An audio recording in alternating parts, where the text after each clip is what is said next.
देख रहे हैं the him tales horror stories प्रस्तुत एक और नई कहानी। एक पोस्टमार्टम रूम में काम करता था। हेलो कमलेश, कैसे हो? मैं ठीक हूँ डॉक्टर साहब। मैं एक लड़के को भेज रहा हूँ, वो तुम्हारे साथ काम करेगा। Okay sir. कमलेश एक पेशेंट को इंजेक्शन लगा रहा था, तभी उसे लगता है कोई उसे पीछे से बुला रहा है। अचानक मुड़कर देखता है, उसके पीछे एक लड़का खड़ा होता है। कमलेश डर जाता है, पर फिर अपने आप को संभाल कर पेशेंट को इंजेक्शन लगा देता है। जी कमलेश जी आप ही हैं? हाँ, लेकिन ये क्या तरीका है अंदर आने का? तुमने मुझे डरा दिया। जी डॉक्टर खरी ने मुझे भेजा है। हाँ बताया उन्होंने। देखो यहाँ काम करना आसान नहीं है, हर रोज अलग अलग मरीजों को चीर फाड़ करना पड़ता है। कभी कभी तो रात में लाशों के बीच ही सोना पड़ता है। जी कर लूंगा, आखिर ये भी हमसे अलग थोड़े हैं। क्या मतलब? जी मेरा मतलब है ये सब मरने से पहले भी तो हमारी तरह जिंदा इंसान थे। कमलेश को थोड़ा अजीब लगता है। देखो मैं जब यहाँ नया नया आया था तब मुझे बहुत डर लगता था। नाइट शिफ्ट और ऊपर से इन मुर्दों के बीच में राजेश को कोई सहकर्मी पसंद ना था, इसलिए वो किसी तरह से राजेश को डरा धमका कर भगाना चाहता था। लेकिन राजेश मक्खी की तरह उसके पीछे चिपक गया था। कमलेश सोचता है आज रात लाशों का पोस्टमार्टम करूंगा तो ये देखकर ही भाग जाएगा। चलो लाशों का पोस्टमार्टम करना है। जी चलिए, इसी के लिए तो मैं यहाँ आया हूँ।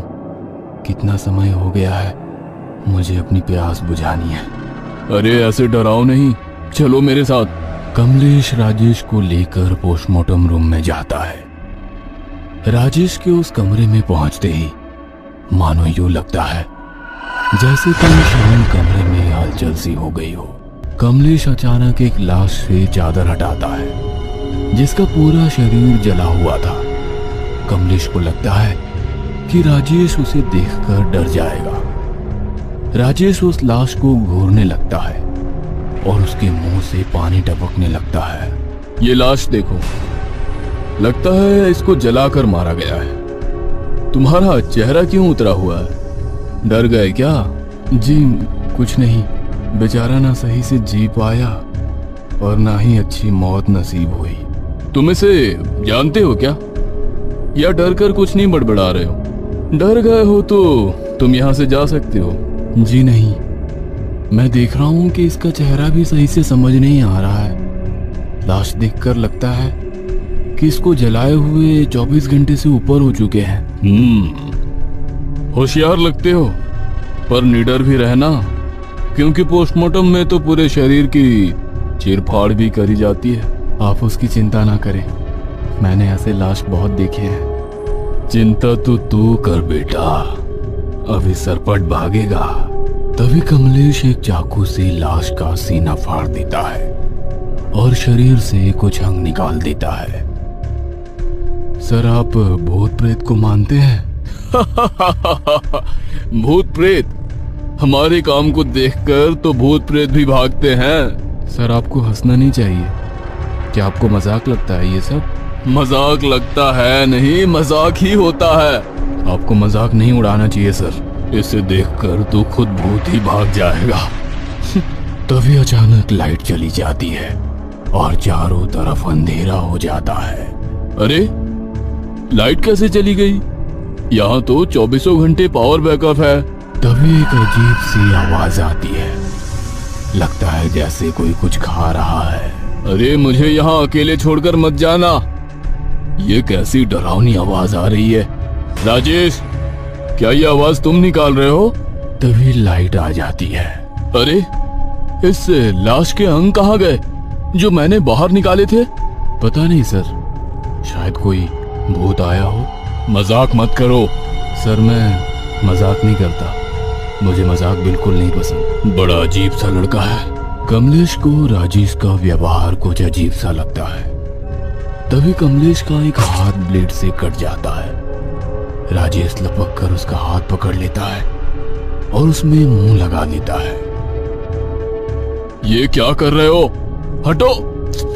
दवाई लगाता हूँ। हटाओ मेरे हाथ से अपना मुंह। मुझे खून पसंद है सर। फालतू के मजाक मत कर लड़के। मैंने बोला था ना कि मैं मजाक नहीं करता। राजेश कमलेश का हाथ छोड़ देता है। कमलेश भी अपने हाथ में दवाई लगा लेता है और राजेश से कहता है, चलो दूसरी लाश का काम करते हैं।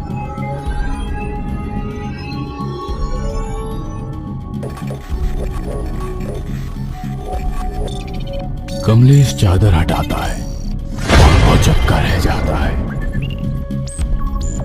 उसके पैर डर के मारे कांपने लगते हैं।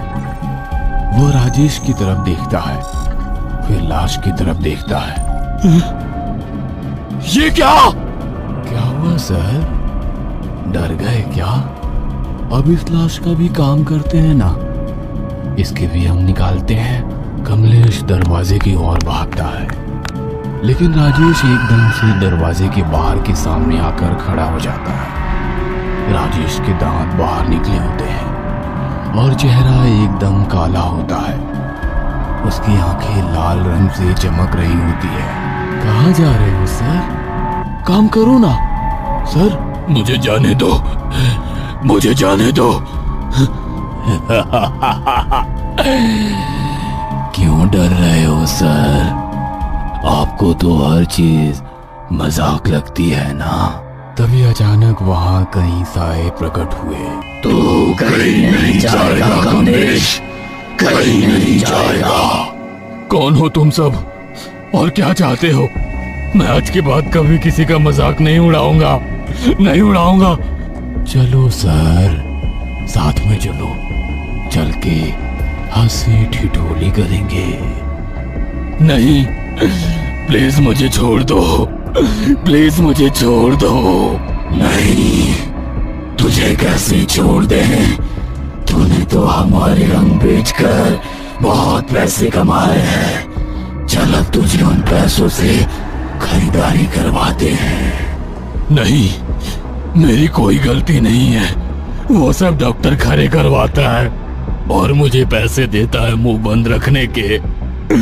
कोई फर्क नहीं पड़ता, पापी पापी होता है।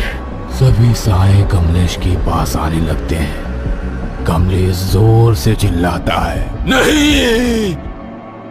कुछ देर बाद दरवाजा खुलता है और डॉक्टर खरे वहां आते हैं।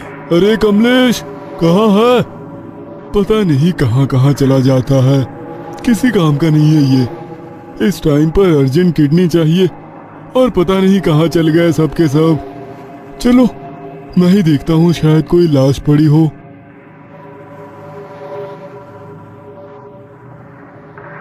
डॉक्टर खरे एक लाश के पास जाता है और उसकी फाइल पढ़ता है। उस फाइल में मरने वाले का नाम लिखा होता है, राजेश। अचानक डॉक्टर खरे के कंधे पर पीछे से कोई हाथ रखता है। वो जैसे ही पीछे देखता है, उसके होश उड़ जाते हैं। तुम तो। वह लाश की ओर देखता है, दोनों तरफ राजेश होता है।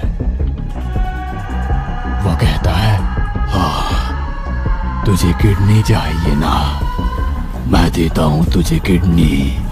नहीं, मुझे छोड़ दो, मुझे माफ कर दो। कौन हो तुम? राजेश अचानक से डॉक्टर खरे के अंदर हाथ डालकर उसकी दोनों किडनी बाहर निकाल लेता है।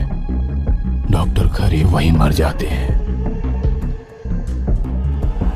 सुबह जब पोस्टमार्टम रूम में कुछ हॉस्पिटल स्टाफ आते हैं तो वो देखते हैं कि डॉक्टर खरे वहां पर मरे पड़े हुए हैं और उनके शरीर से उनकी किडनी निकली हुई है। शरीर के सारे अंग इधर उधर बिखरे पड़े हैं। इस खबर से पूरे हॉस्पिटल में हलचल मच जाती है।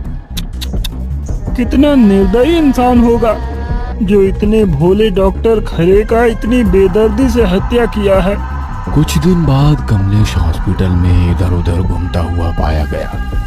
पूरी तरह से पागल था, गंदे कपड़े, बड़े बड़े बाल, और वो हॉस्पिटल के बाहर खड़े होकर हर मरीज से कहता रहता है, अपने अंग संभाल के रखना, पोस्टमार्टम रूम में नहीं जाना, नहीं जाना।